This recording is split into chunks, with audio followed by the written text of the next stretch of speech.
Hello bull draggers दोस्तों, एक बार फिर दिवाली आ गई है और आप सब जानते हैं कि दिवाली और पैसे का एक गहरा रिश्ता होता है, क्योंकि इस दिन से हम अपने फ्रेश इन्वेस्टमेंट्स की शुरुआत करना पसंद करते हैं।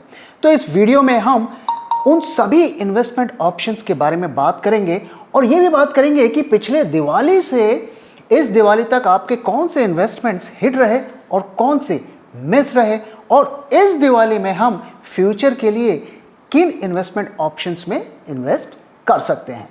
तो इसमें हम सभी इन्वेस्टमेंट ऑप्शंस को कवर करने वाले हैं, जैसे कि equity, mutual fund, FD, crypto, gold, reality etcetera. तो हम सारे ऑप्शंस को कंपेयर करेंगे और उसमें से फिर मैं आपके साथ शेयर करूंगा कि आने वाले टाइम के लिए हम किस इन्वेस्टमेंट ऑप्शंस या सेक्टर में इन्वेस्ट कर सकते हैं। तो पहले हम इन इन्वेस्टमेंट ऑप्शंस का एक कंपैरिजन करेंगे कि पिछले दिवाली से इस दिवाली तक कौन से इन्वेस्टमेंट के ऑप्शंस जो हैं ज़्यादा अच्छा परफॉर्म किए और किन्होंने उतना अच्छा परफॉर्म नहीं किया, और उसके बाद हम डिस्कस करेंगे कि हम किन इन्वेस्टमेंट ऑप्शंस में फ्यूचर के लिए इन्वेस्ट कर सकते हैं। तो सबसे पहले हम शुरुआत करते हैं इक्विटी से। तो अगर हम इक्विटी का परफॉर्मेंस देखें पिछले दिवाली से इस दिवाली तक, तो रिटर्न्स नेगेटिव हैं, जिसे हम फ्लैट भी कह सकते हैं। 3.3% का नेगेटिव रिटर्न हमें देखने को मिला है पिछले दिवाली से इस दिवाली तक, और ऑल टाइम हाई से हम 7% डाउन है। हालांकि हम ये कह सकते हैं कि हमारा जो मार्केट्स है, इंडियन मार्केट्स, वो वर्ल्ड का बेस्ट परफॉर्मिंग मार्केट्स है। अभी तक बिल्कुल सही बात है, बेस्ट परफॉर्मिंग मार्केट है। लेकिन अगर आप मार्केट ब्रेड्थ को देखें तो क्या वहाँ पर हमें क्या दिखता है। मैंने पहले भी आपके साथ शेयर किया है कि अगर आप टॉप 500 स्टॉक्स को देखें तो 50% जो स्टॉक्स हैं वो उनका प्राइस 200 डे मूविंग एवरेज से नीचे चल रहा है। यानी कि टॉप 500 के 50% स्टॉक्स आपको लॉस दे रहे हैं। अगर आप उनमें से देखें तो करीब 120 स्टॉक्स ऐसे होंगे 500 में जिनका जो प्राइस है वो 200 डीएमए से 10% नीचे। अगर हम वैल्यूएशंस की बात करें तो वैल्यूएशंस अभी भी चीप नहीं है, क्योंकि पिछले साल तक जो है निफ्टी अगर फॉरवर्ड अर्निंग की बात करें तो करीब 23-24 टाइम्स ट्रेड हो रहा था। अभी भी अगर हम देखें तो 18-19 टाइम्स फॉरवर्ड अर्निंग के ट्रेड हो रहा है, जबकि हिस्टोरिकल एवरेज जो है 16 है। तो अभी भी हम जो एवरेज वैल्यूएशन है उससे हायर ट्रेड हो रहे हैं। तो ऐसा भी नहीं लग रहा है कि बहुत ज़्यादा चीप हमें वैल्यूएशंस दिख रहे हैं। और वहीं अगर हम एफआईआईज की बात करें तो पिछले दिवाली से इस दिवाली तक एफआईआईज ने करीब 2 लाख करोड़ की जो है सेलिंग, नेट सेलिंग की है। हालांकि अगर हम जुलाई के महीने से देखें तो जुलाई, सितंबर, अक्टूबर, इन 3 महीनों में जो है उन्होंने बाइंग भी की थी, लेकिन अभी वो वापस से सेलिंग मोड पर आ गए हैं। तो पिछले दिवाली से इस दिवाली तक किन सेक्टर्स ने अच्छा परफॉर्म किया, वो सेक्टर्स थे एफएमसीजी, पीएसयू, ऑटो और पीएसयू बैंक्स। तो आप पूरी लिस्ट देख सकते हैं किन सेक्टर्स ने अच्छा परफॉर्म किया और किन्होंने बुरा किया। और जो सबसे बुरा परफॉर्म करने वाले सेक्टर्स थे वो है रियलिटी और निफ्टी आईटी। एक और चीज पर गौर करिए, अगर आप पीएसयू बैंक्स और प्राइवेट बैंक्स का परफॉर्मेंस देखें तो पीएसयू बैंक्स जो हैं जो वो प्राइवेट बैंक्स को आउट परफॉर्म कर रहे हैं एटलीस्ट स्टॉक मार्केट्स में। और आप अगर पिछले 1-1.5 साल 2 साल पुराने का सिचुएशन देखें तो हर बंदा जो है जो बैंक्स, प्राइवेट बैंक्स पर बुलिश था और तरह तरीके की रिकमेंडेशंस लोग दे रहे थे। लेकिन देखिए अंत में क्या हुआ कि पीएसयू बैंक्स ने ही प्राइवेट बैंक्स को आउट परफॉर्म किया। और इन जनरल अगर आप पीएसयूज को देखें तो पीएसयूज ने भी काफी अच्छा परफॉर्म किया, और हमारे पोर्टफोलियो में भी हमने करीब 4 पीएसयूज को ऐड किया और उन्होंने काफी अच्छा पिछले साल परफॉर्म किया।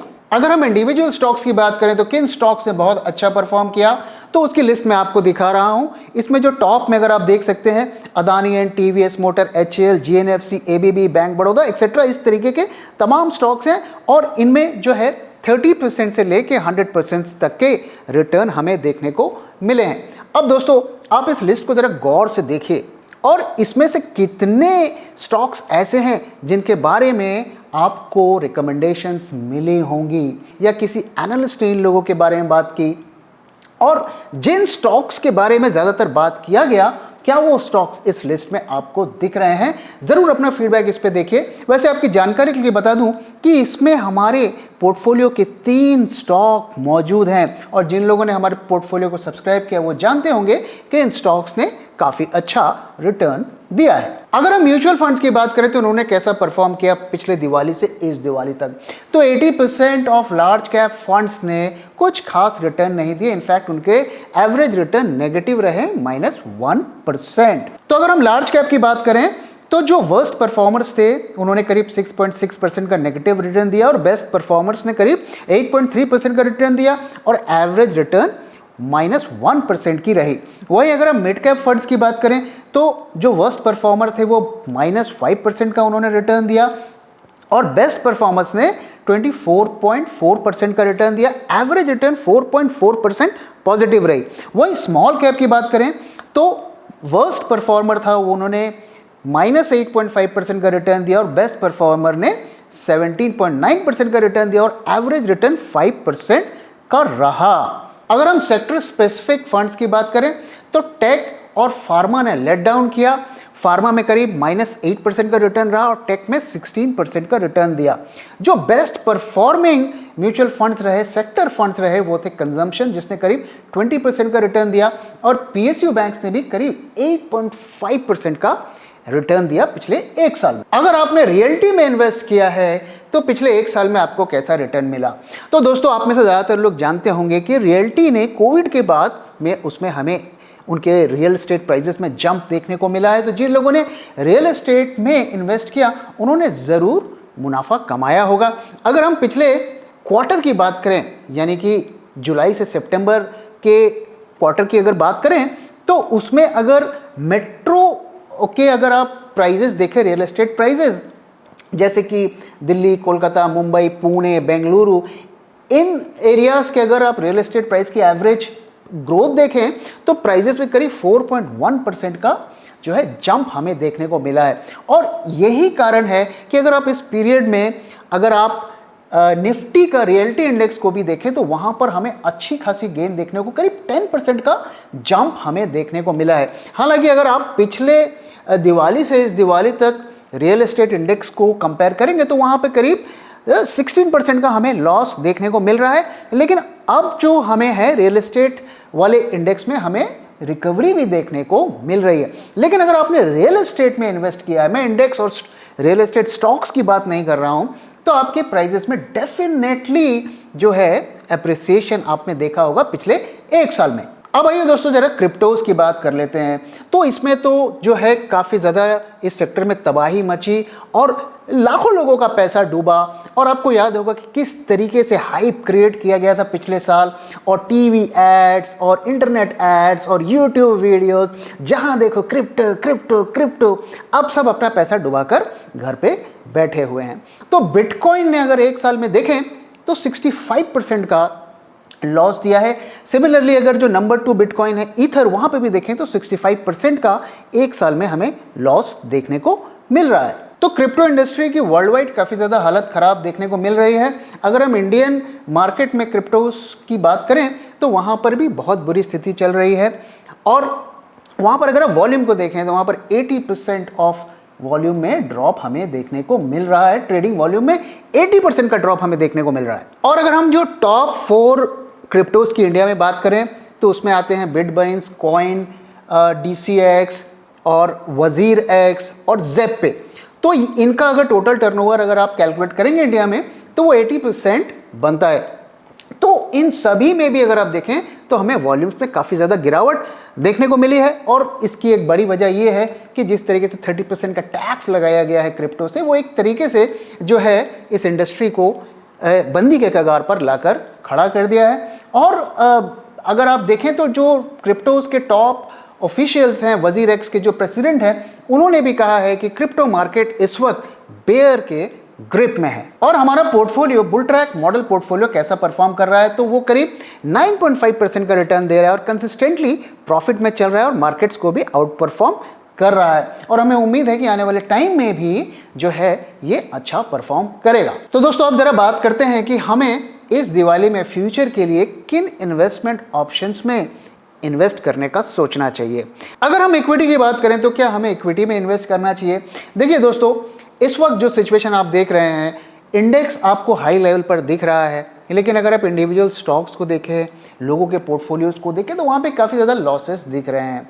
सिर्फ इंडेक्स ऊपर जाने से हमारे पोर्टफोलियो पर प्रॉफिट नहीं दिखता है। ज़्यादातर स्टॉक्स को, मेजॉरिटी ऑफ स्टॉक्स को भी ऊपर जाना चाहिए। दोस्तों याद रहे कि बीएसई सेंसेक्स में सिर्फ 30 स्टॉक हैं और NSE 50 में 50 स्टॉक हैं। तो अगर इनमें से अगर आप टॉप 10 को पकड़ लें और उसमें कंटिन्यूसली बाइंग करते जाएं, तो आपका इंडेक्स जो है नीचे नहीं आएगा।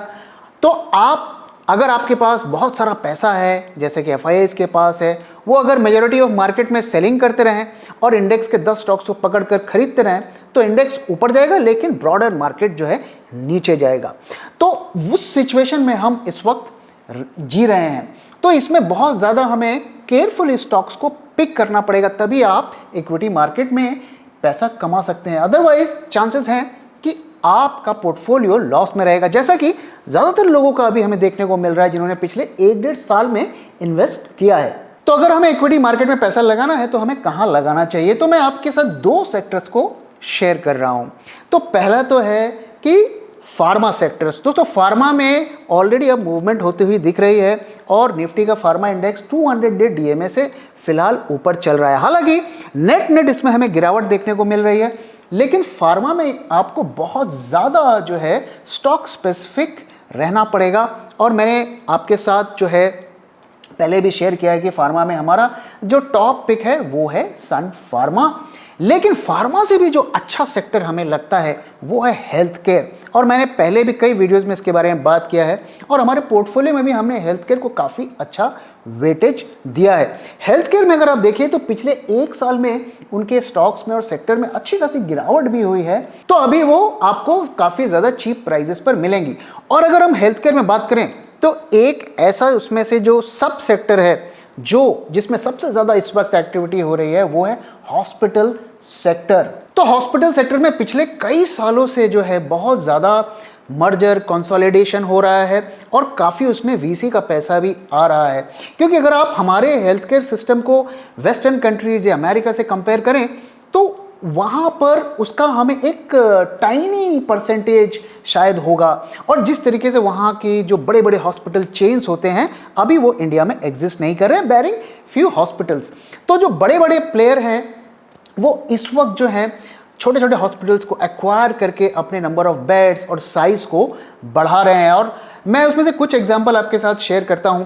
अभी जैसे अपोलो हॉस्पिटल्स ने जो है नयाती हॉस्पिटल्स को रिसेंटली ही एक्वायर किया है, वहीं मैक्स हॉस्पिटल भी केयर हॉस्पिटल को एक्वायर करने की रेस में लगा हुआ है। और रिसेंटली न्यूज़ आई कि मणिपाल हेल्थ केयर, जिसका 35,000 करोड़ का IPO आने वाला है, वो जो है आमरी, जो कि एक बहुत बड़ा इमामी ग्रुप का हॉस्पिटल है, उसको एक्वायर कर रहा है 1500 करोड़ में।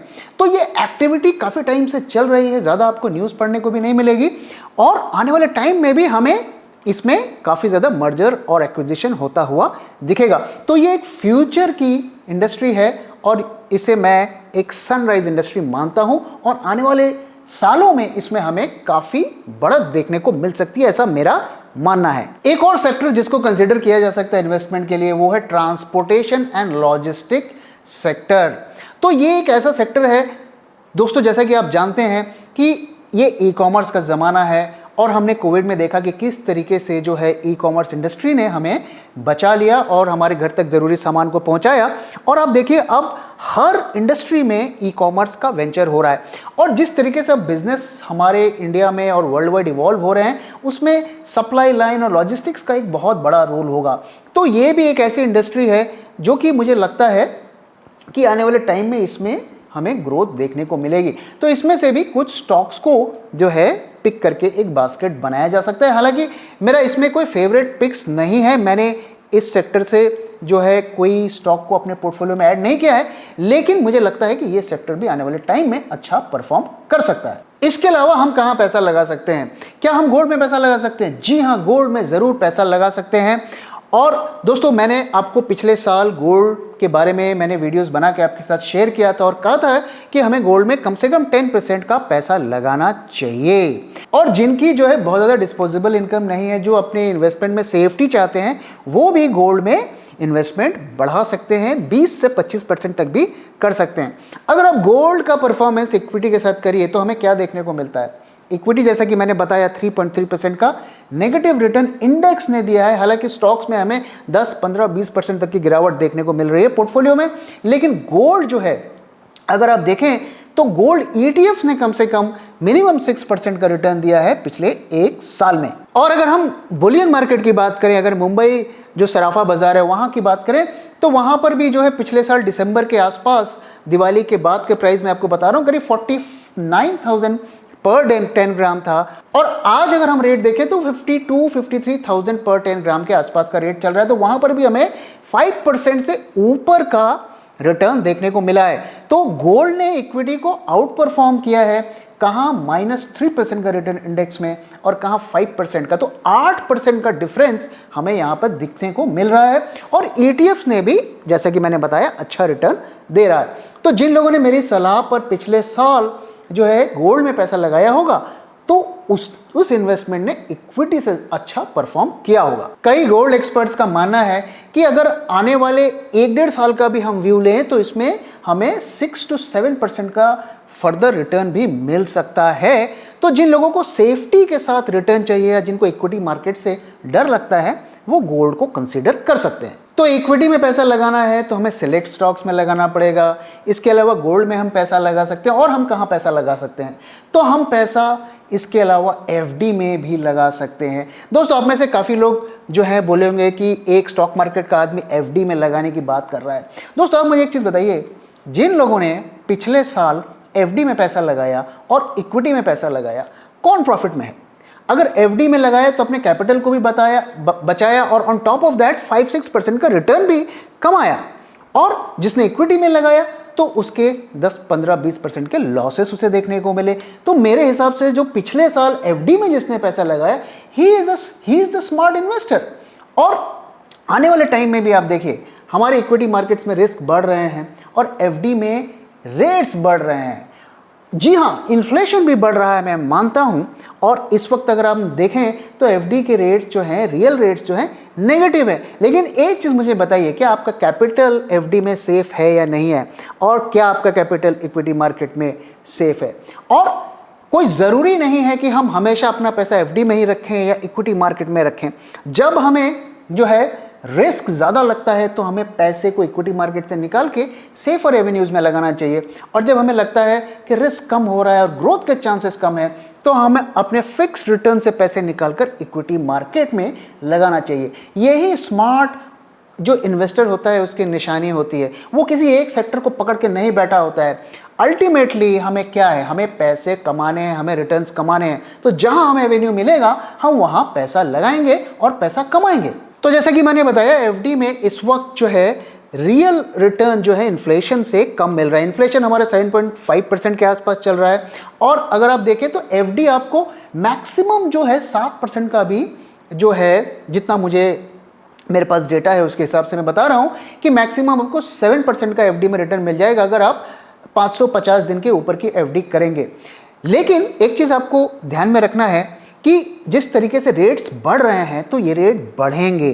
तो इसलिए अगर आप FD करवा रहे हैं तो सारा पैसा एक साथ लॉक मत करिए, और हो सके तो शॉर्टर ड्यूरेशन की करिए, क्योंकि कल अगर रेट्स बढ़ते हैं तो आप फ्रेश नए रेट्स पर इन्वेस्टमेंट कर सकें। तो अगर आप बैंक में FD नहीं करना चाहते हैं तो उसके अलावा आपके पास एक दूसरा ऑप्शन भी है, जैसे कि नेशनल हाईवे इन्वेस्टमेंट ट्रस्ट, उसका नॉन कन्वर्टेबल डिवेंचर, और इसमें जो है 7.7% की आपकी जो है बाई मंथली उसमें इंटरेस्ट का पे आउट होता है। तो अगर आप एनुअलाइज रिटर्न देखेंगे तो 8% से ज़्यादा का रिटर्न आपको उसमें मिल सकता है। तो इस तरीके के और भी एवेन्यूज़ आप एक्सप्लोर कर सकते हैं। अगर आपको कोई AAA रेटेड बॉन्ड मिलता है तो उसमें भी आप इन्वेस्टमेंट कर सकते हैं। तो ईजिली आप इन्फ्लेशन से ज़्यादा का रिटर्न जो है वहाँ से अर्न कर सकते हैं 7, 8, 9% तक। तो मेरे व्यू से हम इस दिवाली में कहाँ पैसा लगा सकते हैं? तो इक्विटी मार्केट में अगर आपको लगाना है तो आपको बहुत ज़्यादा स्टॉक स्पेसिफिक और सेक्टर स्पेसिफिक होना है। इसके अलावा गोल्ड में हम पैसा लगा सकते हैं।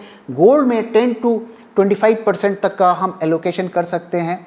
इसके अलावा FD में कर सकते हैं। FD में भी आप 10 to 20% तक का इन्वेस्टमेंट कर सकते हैं। इन जनरल मेरा सजेशन रहेगा कि 50% आप जो है सेफर एवेन्यूज़ में रखें और 50% जो है आप रिस्की जो इन्वेस्टमेंट एवेन्यूज़ में रखें। और ये फिगर्स आपके इनकम स्टेटस और एज के साथ वेरी करेगी, तो आपको अपनी तरफ से थोड़ा इसमें दिमाग लगाना पड़ेगा। तो दोस्तों, इसी के साथ इस वीडियो को मैं यहाँ पे खत्म कर रहा हूँ और मैं दिल से दुआ करता हूँ कि इस दिवाली आपका पैसा ऐसी जगह लगे जो आपको माला माल कर दे। Happy Diwali and thank you very much for watching this video.